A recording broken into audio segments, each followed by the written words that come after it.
Hello everybody, welcome back for another video. Hope you're all doing well and that you're all having a great day. To start things off, Malta-based ZebPay has become the first cryptocurrency exchange to launch Bitcoin Lightning Network integration. Customers will now be able to use Bitcoin balances on their ZebPay wallet to make instant payments for in-store transactions. The move is designed to allow Bitcoin enthusiasts to spend their crypto just like regular cash. ZebPay customers with smartphones can launch the exchange's new web, iOS, and Android app to make up to 10 transactions per day with amounts as low as 1 Satoshi. Not exactly sure what costs a Satoshi, but it's nice of them that they have that. Crypto enthusiasts can pay for products and services anywhere around the world where Lightning is supported by copying or scanning the invoice to finalize the payment. The maximum permitted transaction value is 0.01 Bitcoin. ZebPay says this new wallet service bears the transaction cost for all Lightning transactions. They have a little, there we go, this thing right here. They show how it actually pays for the thing. I hope it's actually not that slow. I assume it's not. Anyway, the point is, apparently, according to the article, they're the first cryptocurrency exchange to allow Lightning payments to pay for things. Once again, Lightning Network is in the news just about every single day. I'm no longer surprised. I still feel like this is the thing that everyone's trying to onboard everybody with. But yeah, that's the Lightning Network news for today, and let's move on. Next up, Binance is, as always, Binance, Lightning, and Coinbase are in the news just about every single day. I think Coinbase is actually not in the news today, which is pretty weird. Anyway, Binance Coin is in the news because they're being listed on another exchange called, where is it? I don't even remember. Anyway, they're being added to this exchange right here, and they're also, is it Rizubot exchange? And they're also another exchange known as ICE3X will enable Binance Coin trading pair against the South African Rand. And here's the other one for it right here. The point is that for some reason, or rather, we now understand that Binance Coin is much more than a coin. And everyone seems to be adding it to their platform. I guess maybe trying to get a hold of the market, trying to benefit from the market when it does start moving up, because a lot of people think, their words, not mine, not that I don't believe that it's going to become something like this, especially since they seem to be the only company exchange out there who's kind of building their coin up to be something like this, that is going to kind of be like the Amazon, Google, just to give like a big name of cryptocurrency things out there. Because if I'm not mistaken, eventually they're going to have burned enough of their coin so that they only have 100 million of them. And the coin has so much usage throughout their multiple platforms and the other things that they're being integrated into and their decentralized exchange, that people think that eventually the coin will hit high 3 digits, if not eventual low 4 digits. I actually have my hands in the air. No one knows what's going to happen to the coin, but everyone seems to be adding it. So the amount of liquidity that the coin already has on its own platform is just going to be completely insane, because everyone's also adding it onto their platform as well. Kind of cool. Let's move on. Next up, the president of the Swiss Confederation, Uli Maurer, has stressed that establishing regulation for the blockchain sector should be fast and clear. Maurer made his remarks at the CV Crypto Valley Summit in Zug on Wednesday, according to a report from local financial news agency FinNews on the 27th of March. Maurer, who is also the country's Minister of Finance, addressed the summit just days after the country's Federal Council launched its conciliation process with the Swiss Parliament over prospective amendments to federal law that would improve the legal status of blockchain firms. With the Crypto Valley Summit attracting over 1,000 attendees, Maurer told the audience that Switzerland should take decisive and transparent action to amend existing laws in favor of the new technology, and that the Federal Council, and specifically the Federal Department of Finance, or the FDF, is willing to keep pushing the pace in this regard. When it comes to blockchain and other distributed ledger technologies, Maurer proposed that Swiss authorities are constantly looking for ways to stay 2 steps ahead. I am kind of certain at this point that Switzerland is going to become one of the largest places in the world for crypto's currencies. It's kind of obvious at this point. There are a lot of other countries, which we're going to get into in a couple of seconds, who I think just are completely oblivious to exactly what's going to take place. However, Switzerland has nonstop. It was for a long time. It was Switzerland and Japan. Japan has kind of stepped back because of all the hacks and stuff that have been taking place. But Switzerland has constantly stuck their neck out, making sure that everyone knows that they know about crypto, that you can go to them for crypto. And now they're trying to make sure that the regulations happen fast and clear, when other countries are still taking years to kind of do anything. Yeah. Ledger's in the news as well. Cryptocurrency hardware wallet maker Ledger and Hong Kong licensed trust and custody company Legacy Trust have partnered to provide institutional grade cryptocurrency custody. Revealing the news exclusively to CoinDesk on Thursday, the two firms said that the solution is aimed to increase the movement of institutional money into digital assets. By utilizing Ledger's multi-signature cryptocurrency wallet management product Ledger Vault, Legacy Trust says it can now securely and efficiently custody clients' digital assets, such as Bitcoin, and probably most notably will also offer custody of Ethereum-based ERC20 tokens. Legacy Trust Group CEO and founder Vincent Chalk told CoinDesk, and I do quote, "There is huge interest in the ERC20 custody services, and it's only growing bigger. Everyday security token offerings that is planning to take place will have to have custody for ERC20 tokens. Since the beginning of 2019, we've basically received around 5 requests for ERC custody per week." According to Ledger's Vault's global head, Dimitrios Galkotos, the partnership will ensure investors have total control and peace of mind that their assets are secure while not sacrificing convenience.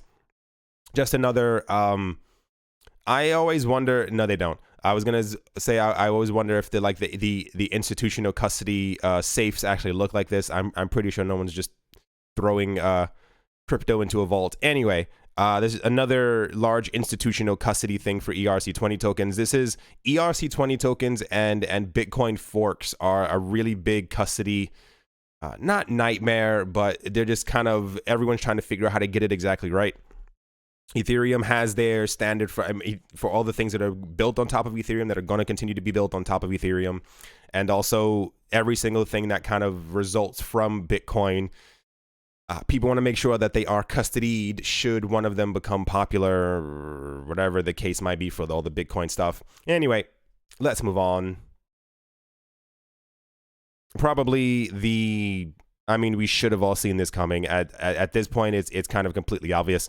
India Supreme Court has postponed hearing the crypto case at the request of the government's counsel.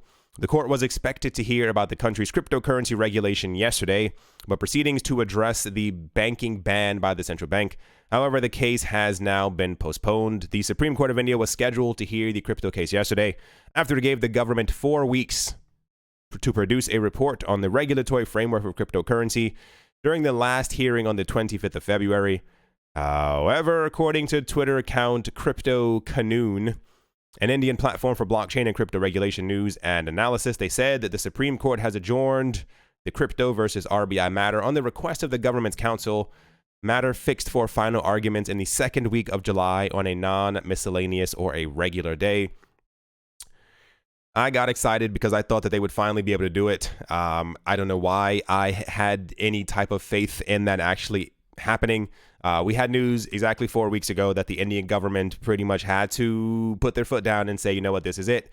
Here are the crypto regulations. And now, once again, it's been pushed back to the second week of July. Even then, like I said, I don't know if these people are just playing a huge joke or if they're really, choose my words lightly, just unaware of exactly what they're doing. Because it's a little out of hand right now. This article over here, apparently all of last week and also before, there were protests that were actually happening in support of blockchain and cryptocurrencies, because everyone was like, hey, it's finally time for this to happen. They were happening all around India. Thousands of people taking to the streets, kind of saying, can you please get it together so we can, Because there's even now, I mean, not even that there's now talk, but there's been talk for quite a long amount of time that India could prosper directly from the cryptocurrency space and market and everything. But the lack of movement by them is just kind of, I don't know, it's very sad. I was hoping along with everybody else that by today we would have had some type of either a yay or a nay. If it had been nay, we would have figured out some, how do we move forward? But once again, they say they're going to take until July, and I'm assuming even then they still won't have proper anything. And I think what they're doing to themselves is they're painting themselves in a very awkward corner that's only going to get smaller and smaller to the point where they're not going to have any when it finally is time to give regulation, because I'm pretty certain that they're just waiting for the United States at this point. Other countries already, you can see Switzerland, other countries already setting themselves up, and they already know exactly what they're going to do with cryptocurrencies. A lot of them are pretty much just blanketing their securities laws directly on top of crypto. India, to me, and I'll get further into it because there's actually more India news, I feel like they're just kind of flipping around in a circle. I don't know what is going on in their minds, but now it's going to take until July to get more information. Yeah, this part right here, one of the more ridiculous parts for those who are actually looking at the screen. The article actually says India crypto regulations to be ready by July. If you look down right here, this was in 2018, and that's because we had news around February of 2018 that India would have their crypto regulations completely ready, because that's when the government said they were going to be ready. Lo and behold, it then takes an entire another year. These people have no idea what they're doing, and it's very, very sad because they're pushing back. You have over 1 billion people in your country, and you set them back, every single one of them back so far. You know how long a year is in crypto, even as the rest of the infrastructure has been built around the rest of the world. We barely get any news about India building these new products or services, because a lot of the people in the country have no idea if what they're doing is illegal or if the government's going to shut them down, because the government has already been shutting down tons of other cryptocurrency exchanges. Kind of insane. To kind of, I guess, finish things off, and this is kind of where I think it makes sense, everything that's been happening, but this is once again just all my opinion. India's federal bank partnered with RippleNet to let non-resident Indians, or NRI, transfer money across borders using blockchain technology. This upgrade has also led the bank to partner with Ripple Inc. According to Gulf News, Federal Bank looks to increase its 15% share of the remittance market in India by upgrading its existing payment rails to blockchain-based solutions. Shyam Srinivasan, MD and CEO of Federal Bank, stated, and I do quote, "Federal Bank is an important part of the remittance ecosystem to India, so it is only natural for us to offer the latest technology to our customers and remittance partners such as exchange houses and banks," end quote. This new easy-to-plug and upgrade allows exchange houses and banks in the Middle East to connect their existing solutions to make seamless, real-time transactions. UAE-based Lulu Exchange has reportedly gone live with this new cross-border remittance platform. In addition, the bank has also launched a payment platform for NRIs to send money through exchange houses and banks using the virtual payment address, or VPA, of the beneficiary. Here's the actual thing right here between them. It says, "This to inform the federal bank has entered into a partnership with Ripple Inc., a blockchain-supported global remittance company for cross-border, blah, blah, blah, powered by blockchains. Is this solution? The Ripple platform enables cross-border transactions much safer and secured." Here's the actual paper partnership between both of them. If you were here as well in 2018, we had some surprising news that I think caught a lot of people by surprise, but it seemed completely obvious to me. The Ripple team has actually partnered with almost every single bank inside of India. I think they said before that they had it was like 85 to 90% of the banks in India. That was last year. I don't think that Ripple has anything to do with the actual regulations themselves, but I think that they've secured their place in, as far as I wouldn't be shocked when India finally does give crypto regulation if XRP is one of the very few coins, because I mean, it's taken India far too long to actually give proper cryptocurrency regulations, and I wouldn't be surprised if they end up doing what other countries are doing and have been doing, as in only allowing certain cryptocurrencies to actually be active within their country. I'm going to assume they're not going to say, hey, let's allow every single coin. I'm going to assume Zcash Dash, blah, blah, blah, blah, blah, so and so and so are going to be either banned in their country, or the government will say these are not allowed for our citizens. You know, one of those things. They won't say ban, but they'll kind of smack you on the hand and say don't do it. But yeah, it's very, very weird. They're clearly aware of cryptocurrencies, and they know the benefits of cryptocurrencies, and they know about cryptocurrency companies, because if I'm not mistaken, it's Ripple and Cardano who are actually in India right now. But they are taking their time when it comes to actually give cryptocurrency regulation. And it's just this really weird thing, because I understand, I mean, not that I am sympathetic, but I'm saying I understand the mindset behind them taking so long. It's because that they're trying to make sure that they don't let go of power and control. Because to be fair, I am not from India. I do not live in India, but the people I have met and seen and heard from, especially through the comment section about living in India, I'm fairly certain that cryptocurrencies would have taken over a couple of months. Same exact thing that was happening in South Korea, where the government was kind of losing their minds because they were like, what's this brand new thing that everyone's obsessed with and they're not using our money anymore? I think the same thing would have happened in India relatively fast, and then the government would have lost a lot of control. I think people would have eventually switched over just to cryptocurrencies and tried to circumvent the use of the government's money or go through their remittance services. And this is why I think that we see a huge push right now from the Indian government. I think that Ripple got to them very early, said, hey, this is going to happen. We can help you with it. Because, yeah, that's just, I don't know. It's just kind of my opinion. I feel like, from what I've heard, people would have adopted cryptocurrencies very quick, and they would have got around any type of government sanctioned, no, you can't do this, yes, you can do that type of thing. And I think crypto would have completely taken over, and I think that the government knows that. Once again, not there. Can't say for certain anything is concrete. But in many other countries around the world, especially those who have banned cryptocurrencies, it's typically because they know that the people in their countries don't like them.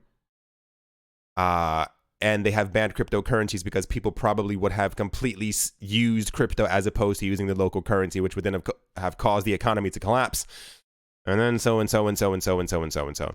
But yeah, I think that's going to do it for this video. Prices are, I mean, we had that other article before with all the analysts were talking about that Bitcoin by the end of, if I'm not mistaken, today, if not tomorrow, that Bitcoin has to be over 4,200 to indicate some type of a bull reversal. I've been seeing so many articles talking about that the bear market is over. Everything is fine. Everything is great. Just going to take a couple of months, and the Bitcoin's going to be over 6,000. I need to see it for myself. I need to see it for my own eyes. The fact that Bitcoin is even this high is absolutely wonderful. If they could just go a little bit faster, that'd be kind of great as well. Yeah, no other coin is really going insane, I think, at the moment. I hope you all enjoyed. Hope you all are having a great day, a great morning, a great afternoon, a great evening, wherever you are, wherever you might be. Thank you all once again for watching and listening. I do appreciate all of your support.